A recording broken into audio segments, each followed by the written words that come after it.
Hi everyone, I'm Chris Wink. I'll be moderating. You are in creating diversity in IT through non-traditional channels. That's way more interesting than that title suggests. This is a really big issue. Probably we'll approach it from two ways. One, making your technology communities and industries look a lot more like the broader communities that they're serving. And two, also address the reality that we need more talent in the technology sector, and so a natural place for that is a lot of communities that are underserved here. We have a really important, influential, and involved panel, so I want to go to that right there.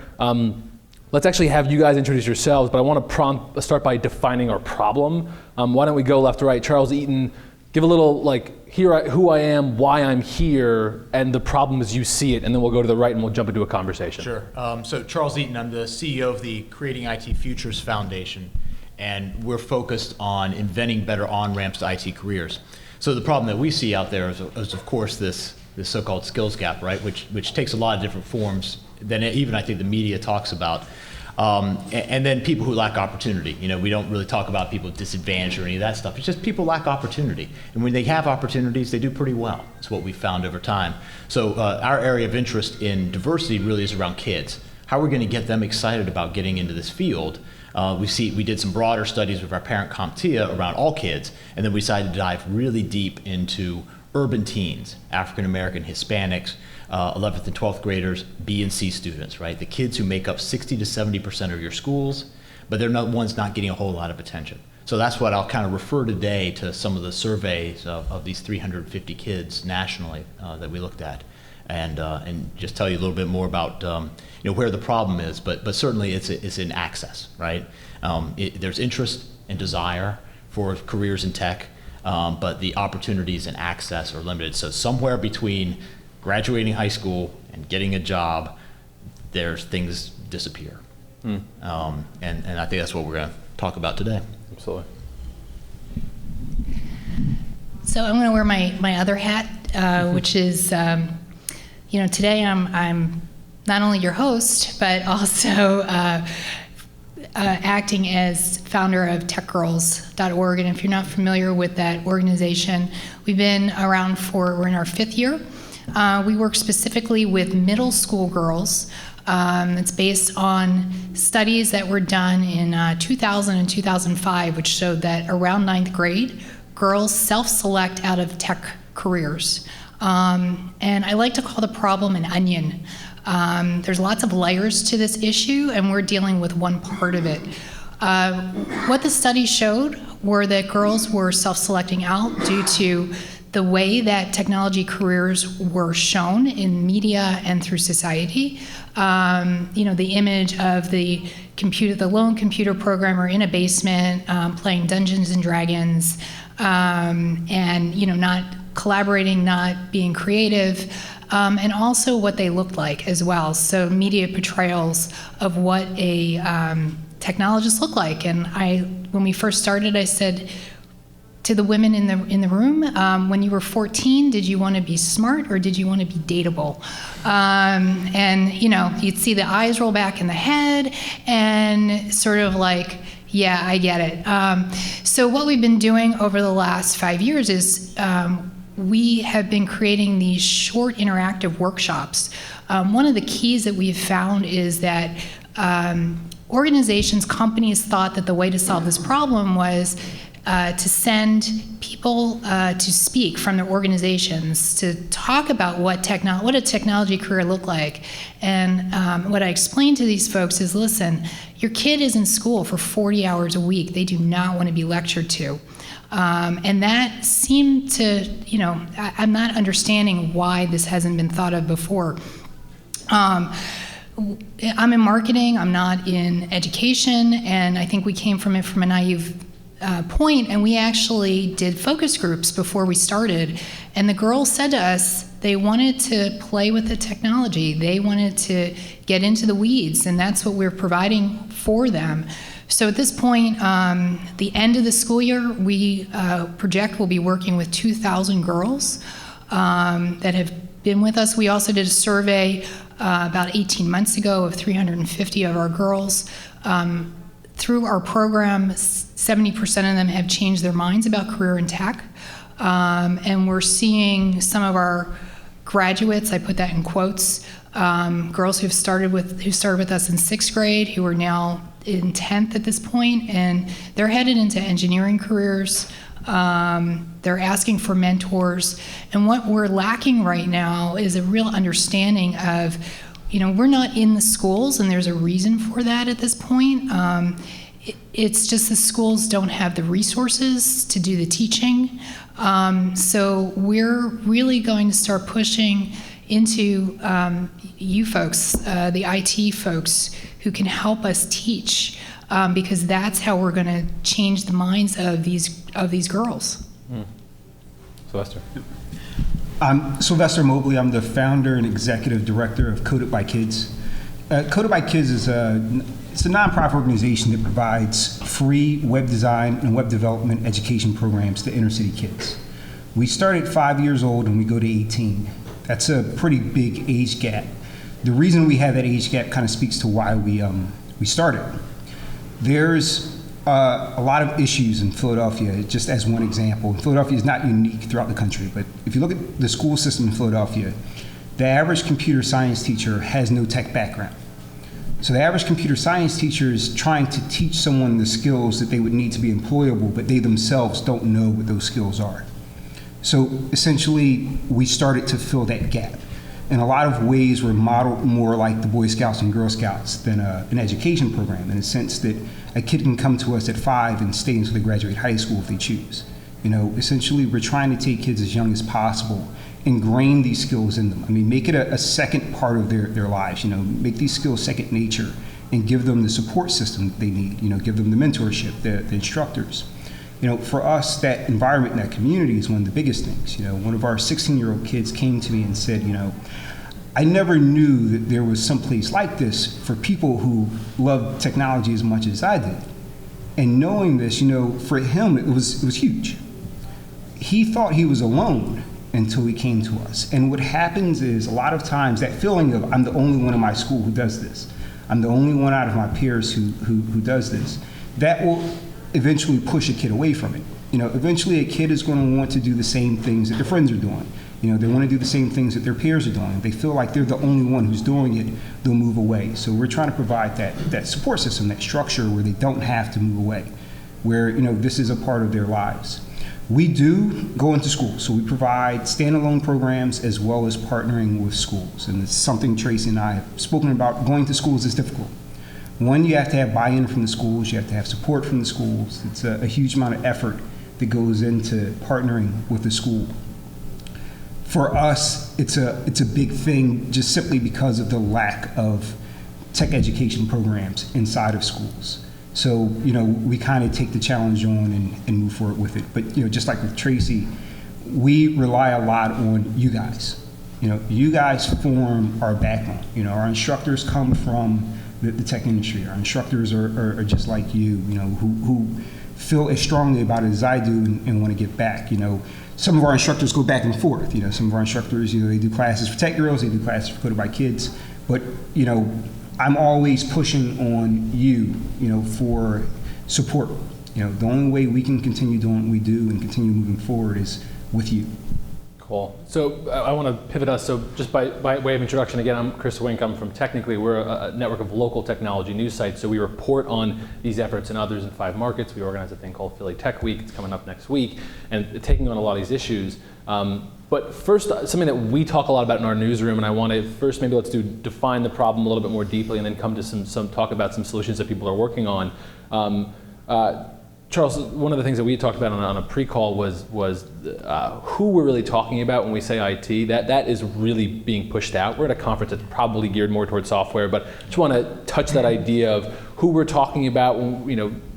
STEM is a big bucket that's getting pushed around, and how widely should we see this in terms of diversity in IT? Yeah, I think I'm not really a fan of STEM as a term. One, because it's so inside baseball, right? It's like you've already started talking about something as an acronym, and how's that appealing to anyone, right? But it gets sort of translated down, I think, to parents especially, and to people in industry. Like, got to get your kid in STEM.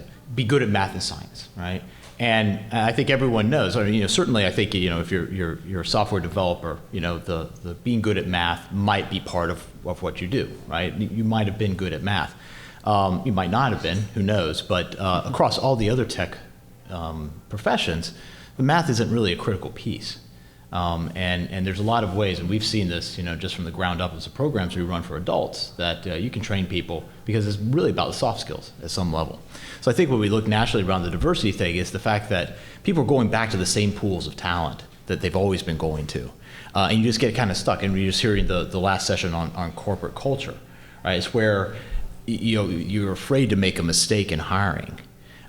So you go back to, okay, here's what I know, right? Well, this person went to this school. Oh, I've hired good people from that school. Or this person has this interest. And some of those things get subtly biased, right? Without anyone intending them to be. But it's like, well, if that person hasn't had certain opportunities, perhaps because of where they grew up or how much money they had, then they're going to start to get eliminated from the pool. And this runs, racially, gender-wise. I think the most telling conversation was one I had with someone who was in a managed service provider where he's complaining he didn't have enough women. And then we probing a little bit, and I asked him, well, tell me about your interview process. He said, well, the first question I ask is, tell me what kind of gaming rig you build, right? Because if you haven't done that, right, you don't fit with us. So he was using that as what he thought was a really smart way to understand the cultural fit.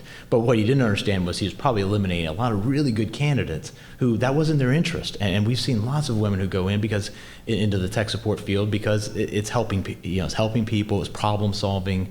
It's not about the technology. So I think we've got to frame it, in that way that there's a lot of opportunity for people of all types of interest, and then look and say, okay, why haven't people had those opportunities to access this? Has it not been, I agree with Tracey, it's not been sold particularly well, and we're going back to the same well in terms of how we hire and where we hire from. So it's the wider look. Tracey, do the narrower one. I don't think a discussion like this should be had without saying the obvious, and that's there are women technologists, there are technologists of color that I think sometimes it gets to this, there's no one, where instead we're talking about widening the pool, not that we're going from 0 to nothing. Let's talk a little bit about that we're really talking that there are, the unicorn phenomenon is a fearful one where you self-fulfill the idea that no one should get involved because it doesn't exist. So maybe push a little bit on that balance. It exists, we just want to widen that more. I think what you have to discuss is where you want to be. How many is enough? And I think at this point, there's not enough. And yes, the unicorns we don't have a herd. So what we discuss at Tech Girls is we have unicorns. We see the unicorns just like Sylvester sees them. And I didn't coin that term. But we want to create a herd. And what we're seeing is that the girls they'll come by themselves, whether their parents took them or there was some interest, whatever. And then we're seeing them come with their friends. So it's, I think that this is important. But I think just in terms of, I don't think that there's enough. One of the reasons we started, why Tech Girl started was because of my role at Chariot, and part of recruiting, we just didn't see women candidates coming through. I mean, seriously, it was like, what are we just putting out our resume, our ads on, white male only? That's not the case. So if you're not seeing them come through, and again, this is coming from a marketing and sales understanding, which is if you're not seeing them come through the pipeline, either we're not messaging properly, which I don't believe is the case from a Chariot standpoint. I don't think culturally there's anything in our ad that says, only males apply. There's just not enough women who are there to apply. So I think that's part of the issue. And I think it's even worse from the minority standpoint. So I don't know if I totally agree with you. I mean, there are women and there are minorities that are out there. It's just there's not enough. Mm-hmm. And one of the things that I like to also start with is the idea of this is not just about gender, and it's not just about trying to get more minorities in. We have an economic issue that's happening. This affects everyone who works in the tech industry, any company that is using technology at all. Labor Department, for you who are not familiar with these numbers, and I think they're out of date at this point. In 2020, there will be 1 million open jobs in tech. Now, they don't define what that means, so I think that it's actually a bigger number than is being put out there. There's not enough college graduates, that's men and women, regardless of minority. We are going to all have a problem in this room finding workers for our jobs. We're having a problem right now at Chariot. So, I'm here because I want to help women. But I also know that in self-interest that we just need to broaden the pool. So I want one more leg on this, and then I do want to get to talk more solutions. But I like this because it also can be challenged. Is defining diversifying the pipeline of technology talent a recruiting issue? That could also be seen as almost callous. That this should be a social justice issue. We should widen it. But it's a powerful one. So look, Sylvester, you haven't jumped on that, or Tracey, I know you've talked about that. Is it callous to see this as a recruiting issue, or is it an empowering one to get more people on board? So I'm just going to jump in for 1 second. This is we're at a cultural change. Cultural change usually happens because there's some economic issue behind it, or some sort of defining moment. It is not callous. It's not callous to want more people to make better salaries. It's not callous to want your children to do better. So if we have to put it, and I've also have said, listen, Google, Facebook, Twitter, if any of you notice that they've thrown their lot into this discussion, I'd like you to go back and take a look at the immigration bill about 2 years ago that wound up not being passed, and when did their interests start to come into play? Is there some correlation? But say more about that. So the idea there, you're saying, what's the correlation between, tie it neatly, immigration to pipeline? So when the immigration bill did not pass and that we weren't allowed to have more H-1Bs to come into the country, which was going to help fill the open jobs, regardless of whether you're for it or against it, the issue became more, I believe, more important to these companies because they have to fill their workforce, and it wasn't coming from out of the country. Why wasn't this important to them 5 or 10 years ago? Mm-hmm. Sylvester, have you had to talk about your 5-year-olds being the minor leagues for a company yet? How have you seen that? So I sell it all the time. I see it both as a recruitment issue as well as a social issue. All too often we silo things. We say, okay, well, we can just focus on recruiting people, and then we'll let colleges do what colleges do, we'll let high schools do what high schools do, but it just doesn't work. That's the reality. Regardless of how you may feel about, different issues, if you look at it, it just doesn't work. So we have to stop looking at these things as silos and say, okay, issues with recruitment are not the problem themselves. Their roots, they're the result of a problem that has deeper roots. You start to move back. I look at, just as an example, having a diverse group of people sitting in a room, working on a project. I've also managed software projects. I've been a developer, I've been a manager. I've seen what happens when everyone sitting at the table all has the same view and the same opinion. Projects don't go well. You have to have people who have different views and different opinions. So it's a recruitment issue. It's a bottom line issue.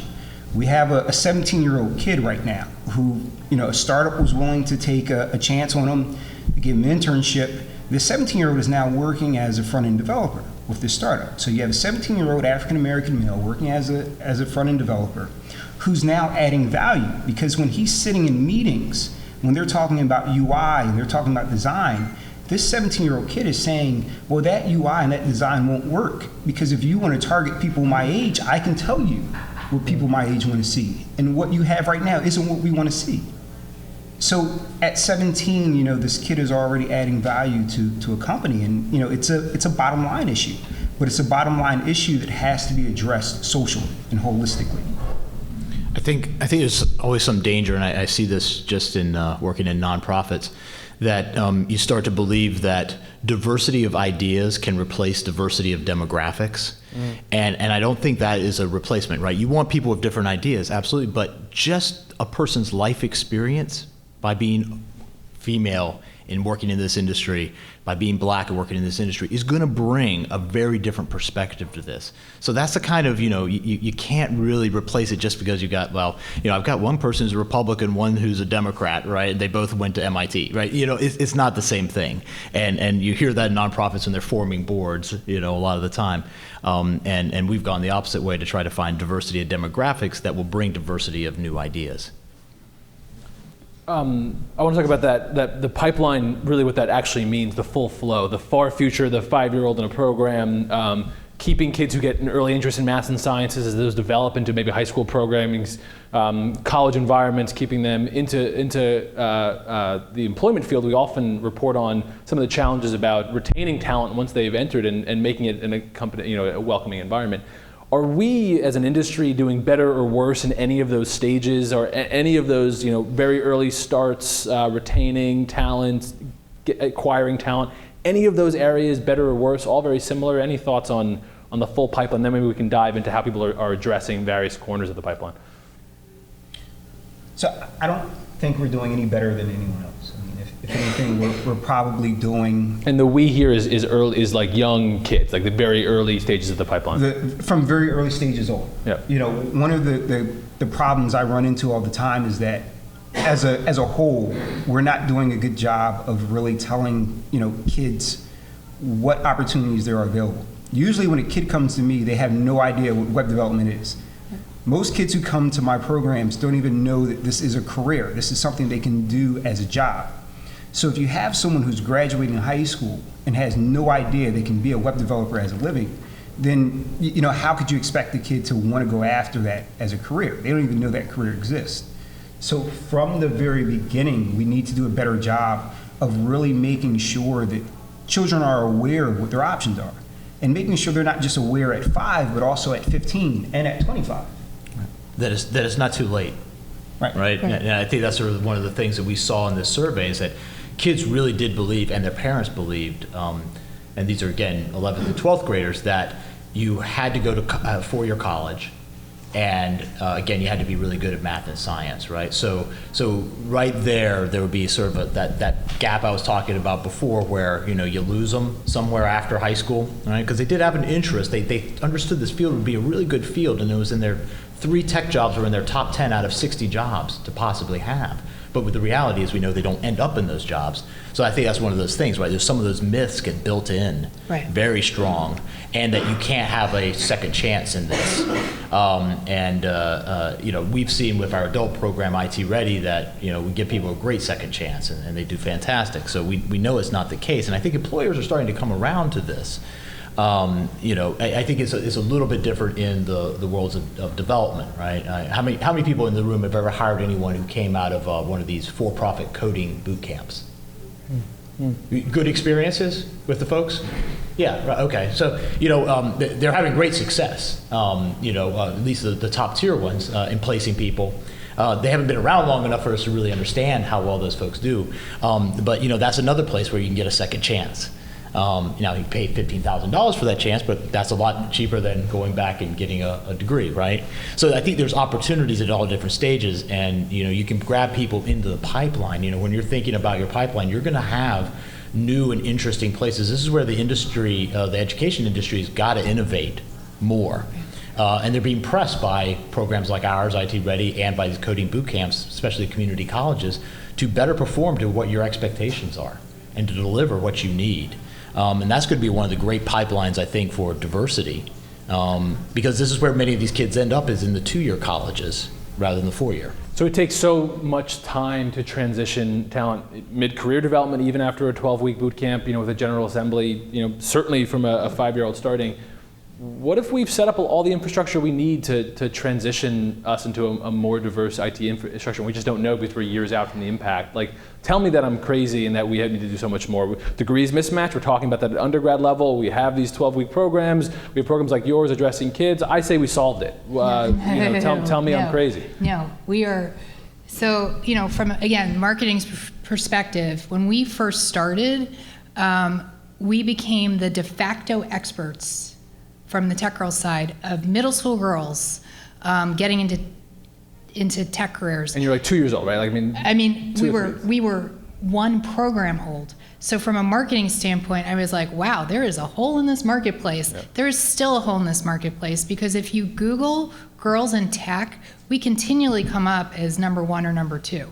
And how do I know this? Because I continually get inquiries from news or from people who are looking to volunteer. And I have done no SEO or anything like that. So I should also say there's money to be made in this market, because there's parents that are willing to pay for these programs. So if anybody wants to monetize, go out and do it. So this is a very labor-intensive problem to solve. We are continually asked, I don't know if Sylvester is or Charles, but you should put this online. I'm like, no, you can't. Their community needs to be put out there. These girls need to have a community, because you can't get a herd of unicorns if they're all sitting by their computers by themselves. And also, if anyone's done online classes with a parent who does not understand technology, they are not going to be able to help them figure out the problems. Plus, you're not getting the visual. So the infrastructure is in its infancy. Businesses also have to understand, if we go, and I call it the conveyor belt. So we're going to have our 5-year-old. I'm continually asked, like, from funding standpoints, how do you know that your 11 or 12-year-olds are going to wind up in college in these programs? And I say I don't know, because there's just not enough programs out there. But businesses, corporations are going to have to continually understand that when these folks come out of boot camp, that doesn't stop. That there's going to need to be an investment as well made into further training, and I don't know if businesses have the stomach for it yet.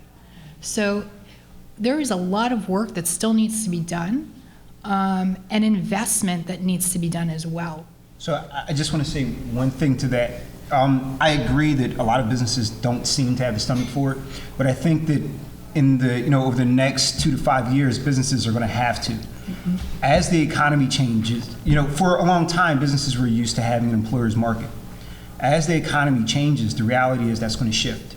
There was a survey not too long ago of employees, and they were basically asked, as the economy changes, do you plan on staying where you are, or are you just staying there until things get better and you're more confident in being able to find another job? The majority of employees surveyed said that they're just staying until the economy improves, and then they're going to look for another job.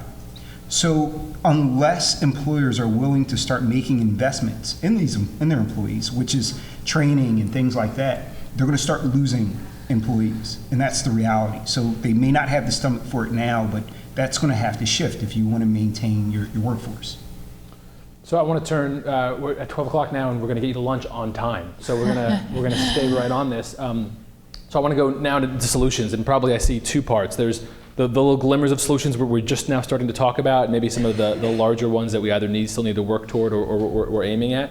So I want us to go through a couple really specific examples of either the way companies are addressing this, economic development groups, nonprofits, and the like. We highlighted a couple of yours, and maybe we should get more into what you guys are doing. But a couple that I know we've either reported on, or I'm certainly interested in and wanted to see some reaction. In a few of our markets, though, now we've reported on individual companies that have isolated a specific skill set that they have a shortage of. Usually, it's something a relatively attainable skill set, and they'll do their own training programs, and then hopefully they'll hire someone out of that. Is that glimmers of something that'll happen in the future? Is that an incredibly unsustainable practice that will have to be replaced by something else? I mean, maybe you guys have seen examples like this, but I wanted to hear any reaction of this as a sign of the future, or something has to replace, Well, it's a blast of the past, right? I mean, it's what companies did for a long time in America, especially for people who did not did not go the college path, right? You started out in a place, you learned, you might have apprenticed, right? It's what they still do in Germany and still do in Switzerland. It's not something that translated over to the technology space, though, right? All of that disappeared when companies got afraid to spend too much money training because then the employees would leave. And so I think that it's got to go back, right? Because the systems right now, the education systems, the collection of nonprofits, it's just too hard to sustain. There's just not enough momentum, and it's going to be inspecific to your needs. The community college system is not changing fast enough for where the hiring needs to be. Back in the spring, I found 60 coding boot camps in the U.S. By the fall, I'd found 120.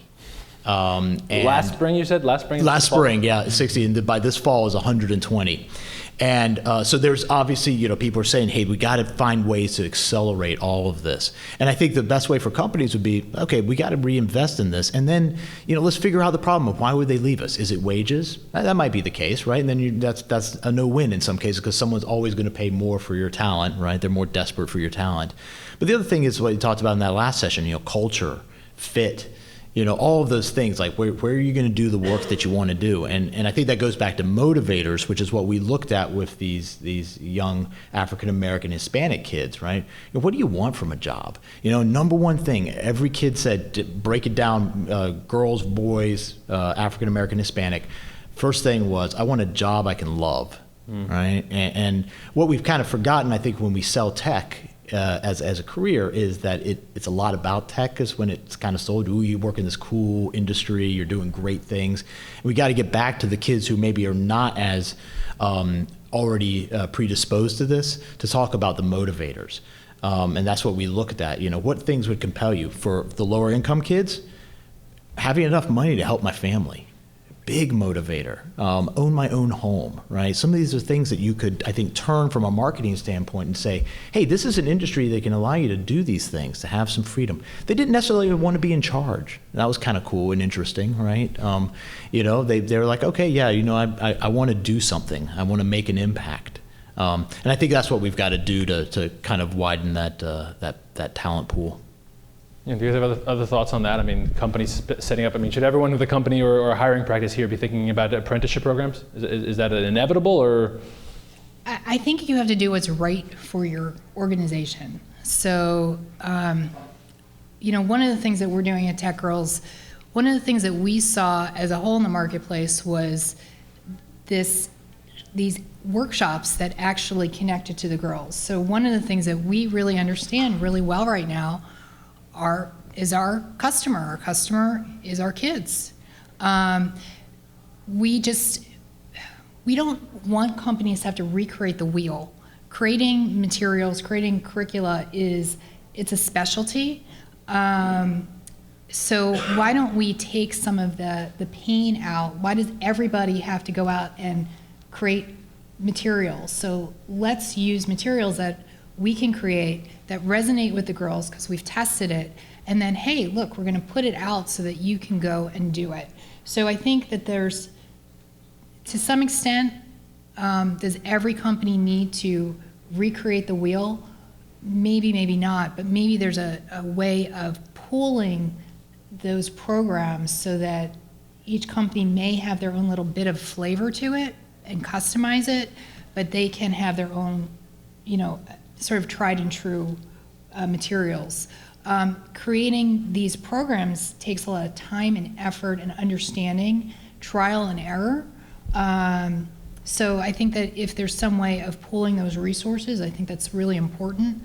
Sometimes as a technical company, you're not always the best person to put these programs together because you're a doer and not a teacher. So I think that there needs to be an understanding of that. So if there's some sort of clearinghouse that we could create, one of the things that Sylvester and I have spoken about is how do we share materials? Like, nobody has to own this. So I think that goes back to the apprenticeship programs, internship programs.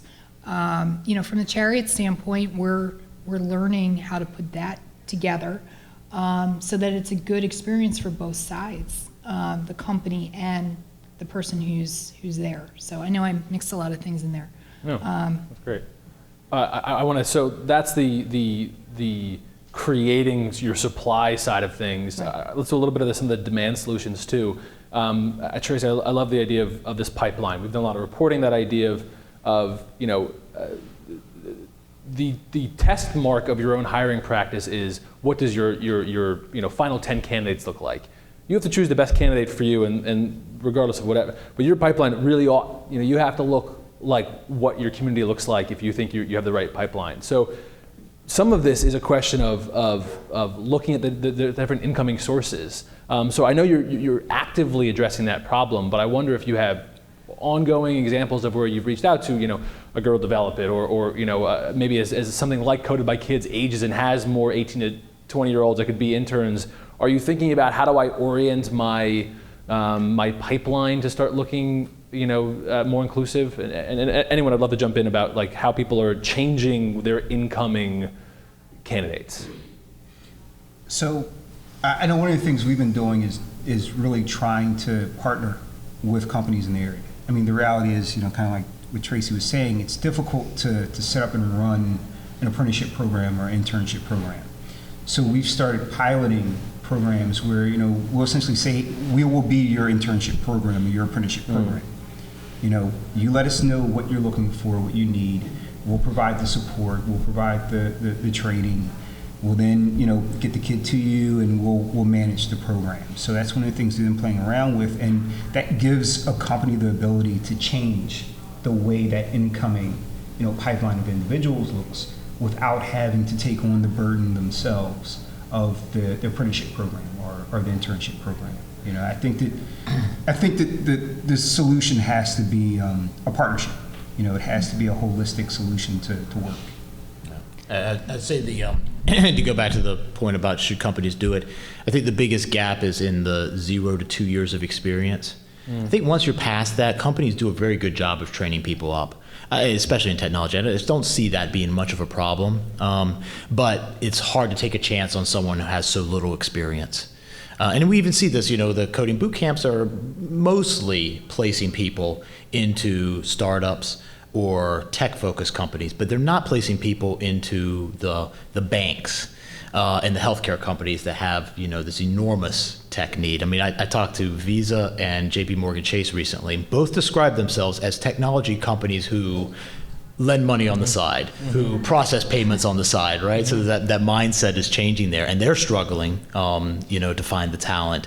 And I think they're actually going to be the ones who start some training internally. But again, that 0 to 2 years of experience, really hard for them to want to take a chance. You got to give them real good data on why. So say more though on why the coding classes are having more success with startups. Yeah, I think that they're just those folks are more willing to take a chance. They're also probably need people like that. Okay, we can develop you and move you up. Whereas the traditional enterprises, they've got more people who have 4-year degrees, CS degrees, who have said, wait, hold on, this person just went through a boot camp. How can they be as up to speed, right? This is not our hiring, and they've gotten more just encased in their way of hiring. From an HR standpoint. Again, I think that's what we're talking about today, from a diversity standpoint. You just got to go back and look at all your processes. You've got to reach out to new places, find organizations that, nonprofits you could work with. But I think really importantly, just spend a lot of that time saying, wow, why aren't we getting these candidates? And is it where we're looking, or is it that the pipeline doesn't exist? I mean, recently Google, Apple, both have tried to do more with historically black colleges. Because they're like, okay, we may be missing out on some pipelines here, but we got to get in there and see what's going on and have some ambassadors and so forth. And I think, thankfully, I think the large companies may lead the way because, if you're smaller, it's just not viable, right, to do a lot of this stuff. You're going to have to really rely on the education system and other groups like ours here today to try to change the landscape. That just is sort of the reality. But I think you can do it by intervening, helping. As Tracey said, our kids here, in our survey, they don't want to see you as a speaker. They want you to hire them and pay them as an intern. Number one thing was, if I could get paid doing this, I'd be really interested. And this was from the people who were just kind of on the fence about tech jobs. We see this with a group called Genesis Works. There's 4 cities around the country. They do a great job of getting these kids who are academically in the middle, maybe not so interested in tech. They get them in, train them during the summer, place them in an internship during their senior year of high school, and these kids go on to college, and now we're tracking them to see if they end up in tech jobs or not. But at least they've gotten a flavor, and they report much more positive impressions of the industry once they've actually been in the job. So one thing that we see, because of course we're on the younger end, not as young as 5, there is so I like to say that everybody in this room, we live in this bubble, and we believe that everybody knows about technology. And when you step outside the bubble where normal people live, most of them don't understand. So I believe talking to the parents, informing them, and letting them know what the opportunities are. The other fallacy that we see is that every adult that I talk to is like, of course these girls know about technology. They're on their phones or they're on their computers. I'm like, this makes them a consumer. This does not make them a creator. And there are two different things. Consumer doesn't get paid. A creator does. So, really one of the things that we do besides having our courses is also being there as a provider of information. Having an understanding, when we're getting surveys and information from CompTIA and Creating IT Futures or anything that we're getting from any of our other sources, it's really important to get that information out. Parents are very powerful in terms of how they influence their children, whether as parents in the room, whether you believe it or not, but it is the truth. I had this epiphany as we were getting my first kid ready for college. Like, we're either supporting what they want to do or we're informing them about what they should be doing or what they should be looking at. And we are neglecting parents as part of this conversation because we're so interested at the end of the pipeline of where they're going to get jobs. So giving that information about why this is an exciting career, not everyone's going to be Mark Zuckerberg and make $1 million, billions of dollars, but this is a good place for you to be.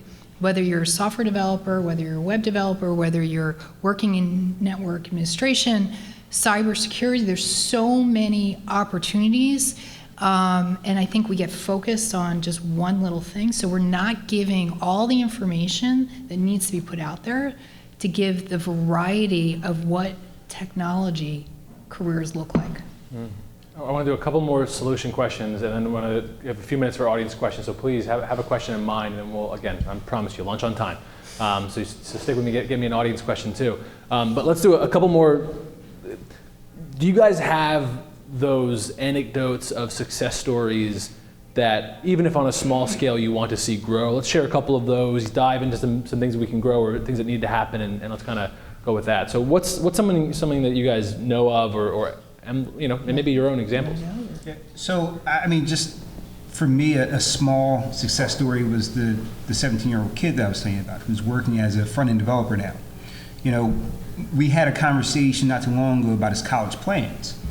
And, it's funny to be able to say to a kid, like, well, at least now your college job will be working as a developer instead of waiting tables or something like that. So, to see the transformation in him, to see him, he came to me and said, I was looking at some of their business model, and there's some things that I think are off. They really need to adjust it. They want to really be scalable. So to have a 17-year-old kid who's talking to me about scalability and start his business model, I mean, for me, that's success. That's a huge thing to see that transformation happen. So now, is he, what's his name again? Forgive me. DeJour. DeJour. Yeah. So is DeJour a unicorn? He's an exceptionally brilliant kid who came through a program, or do you think there are elements that there can be other DeJours? DeJour is not a unicorn. He's not, he's definitely a great kid, but is he, an isolated case? No. I was once asked by someone, how do we screen kids? And my answer was, we don't. And the reason we don't screen kids, we take everyone, is because a lot of our best kids would have been screened out by any traditional screening method.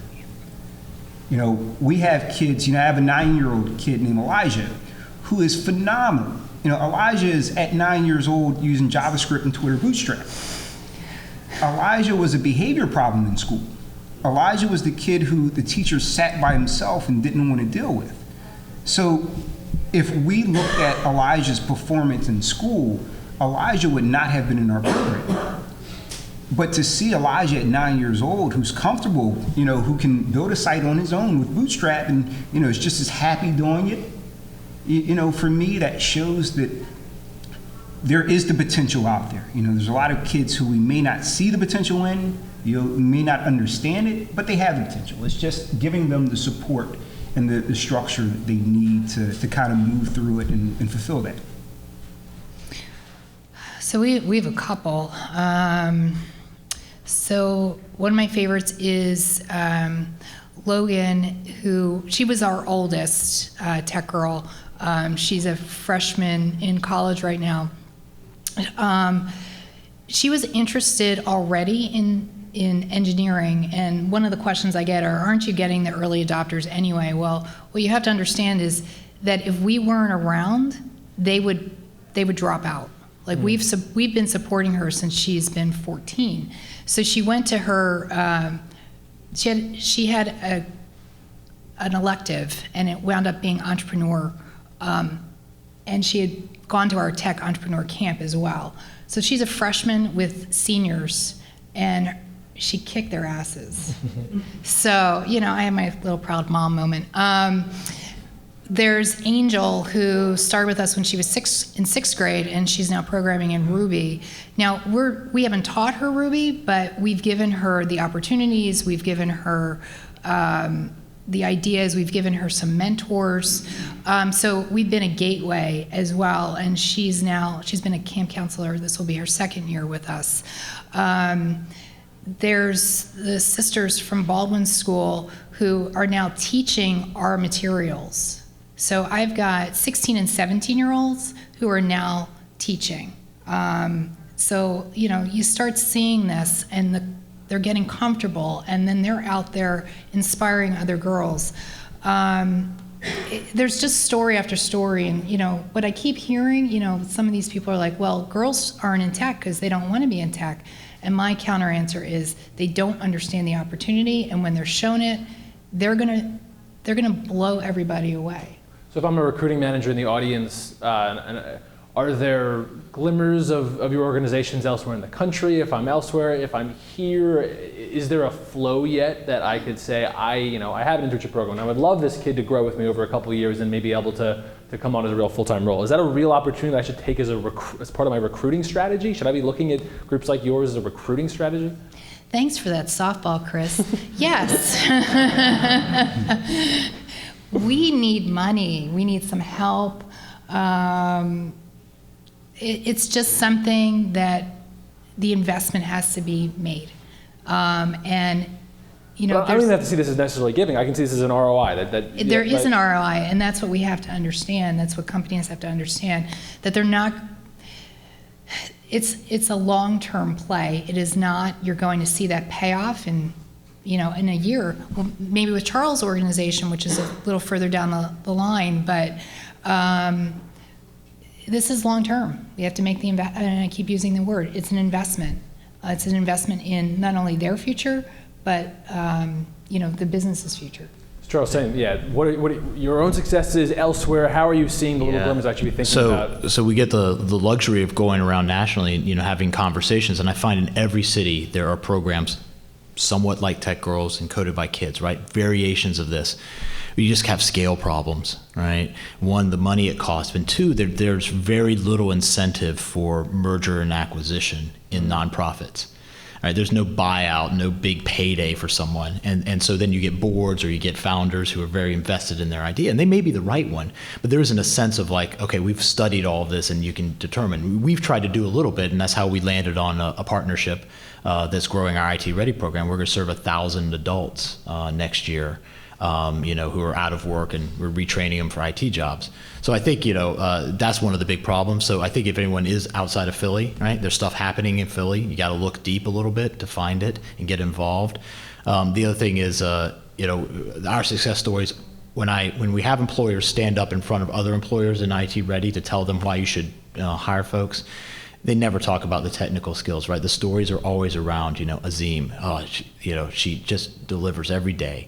The customer service, she makes everyone so happy, right? She's doing stuff now. Technically, she's fine. She's A+ certified. She's got her Network Plus now. She knows this stuff, but it's not what stood her out from the crowd. It was all the soft skills. So I think those are the things too. That's a place where we really can help organizations, right? Some places, community colleges again, very good at, well, I'm not sure if they're very good yet at training for the technical side. I'll hold off on that. But where they don't have is any of the soft skills, like what's it take to actually live in one of your businesses? That's a place where you need that. In fact, we're even thinking now that may be our next program is just soft skills training for people who are graduating with technical degrees. Just to get them ready for the workforce and make them stand out during that interview. Yeah. Audience questions. What have I glaringly missed? And you guys can help me out. Otherwise, I'll keep asking questions and we will go late for lunch. I will just keep going. Yeah, go ahead.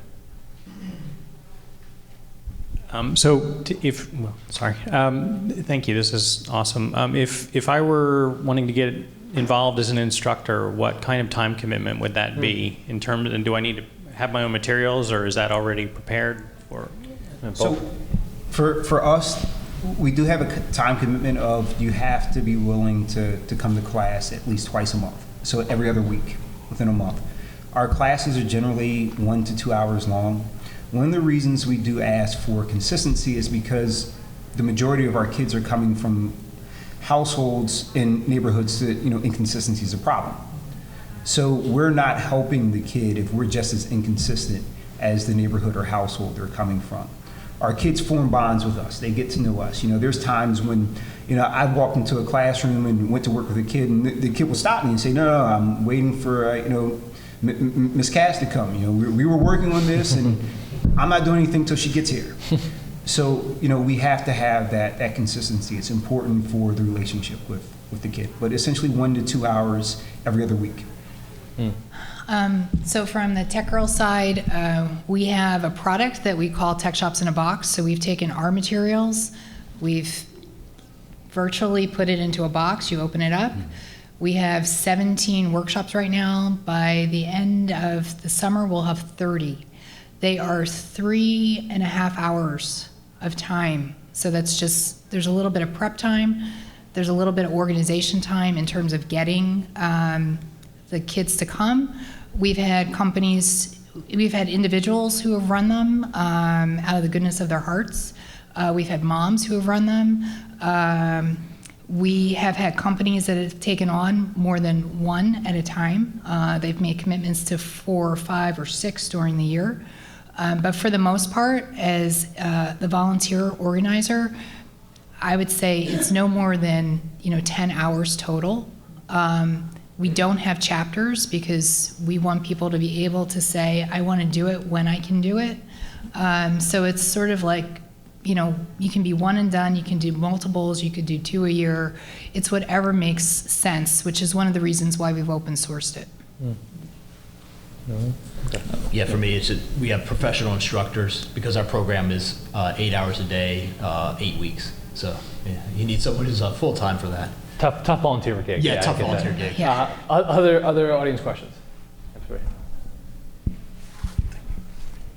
So I heard somebody say, stomach it. That was me, the cynic. Well, so what exactly am I stomaching when you say that? The longevity of this, the stick-to-itiveness, the ability to see long-term, the long-term path versus the short-term immediacy. So I think that that's part of it. Again, I'll go back to it's the investment of time, it's the investment of money, it's the investment of understanding that you may not see your return for 10 years and be okay with that. Okay, so it's more, as an employer, it's more about investing, in some case, the younger, fresh outs who seem to have potential.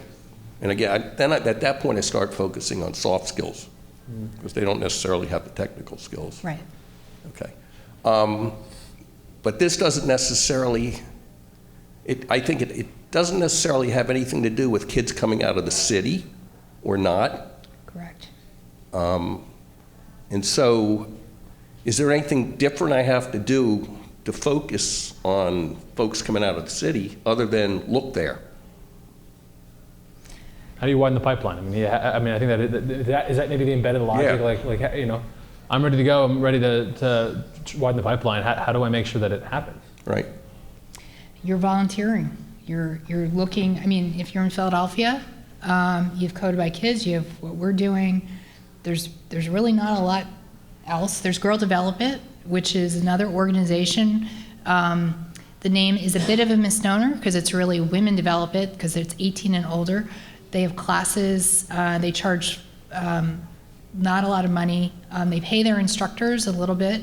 That's been a great pipeline. How many? They have like 3,000? Yeah, Like 3,000 students in Philadelphia. They have chapters all across the country. So that's another place if you want more immediacy. But maybe the big top logic that I heard Charles say is the reality is that the pipeline has not yet been normalized. So at this moment, if you want to change who your incoming applicants is, you have to do a little bit of a patchwork of long-term nonprofit group, skills group that maybe is it's harder. Right. But the idea is that, as Sylvester made the case on the longer-term value of having a lot of different people part of your team, that's the logic that probably has to be snapped. That I'm going to invest a little more time in recruiting because I will have a different kind of team. Right, right. And if you're going into the city, I mean, one thing, are you hiring developers?